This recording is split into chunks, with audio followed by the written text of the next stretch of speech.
Hello guys, I'm back. For today's video, ituturo ko sa inyo kung paano ayusin ang setting ng iyong account sa may Meralco app. Welcome to my channel. Please subscribe.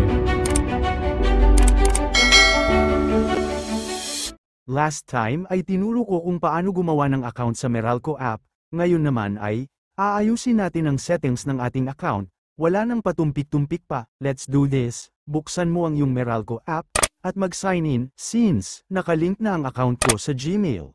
Click lang natin ang Gmail icon, then, magpa-pop up ang reminders na, may Meralco will recapture your device details. Basahin mo lang yan, and, click OK, got it. Then, magsisend ng OTP, enter mo lang sa mga box na yan yung number, tapos, click verify, ire-redirect ka nyan sa biometrics, click mo lang ang Enable Biometrics. Then, lalabas yung question na, Meralco mobile app wants to use Face ID or Touch ID, click mo lang ang allow. This time naman, mag-create na tayo ng MPIN or Mobile Personal Identification Number. Click Continue, then, retype your MPIN, para ma-verify, make sure na pareho at tama ang pag-enter mo ng MPIN, tapos, click Continue, magpa-pop up ang message na, Benefits of having your account verified, basahin mo na lang, then, click OK, got it.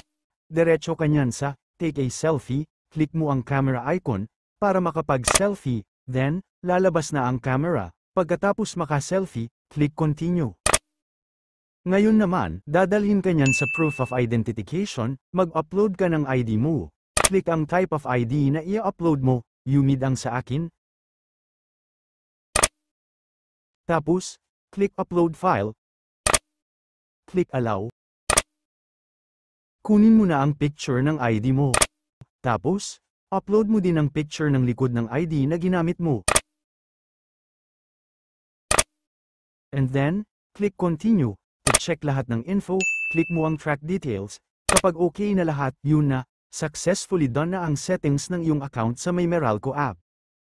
That's it for now. Sana ay may na-share ako. Salamat. Please subscribe for more. Kaya naman hanggang dito na lang. Hanggang sa muli. Bye-bye.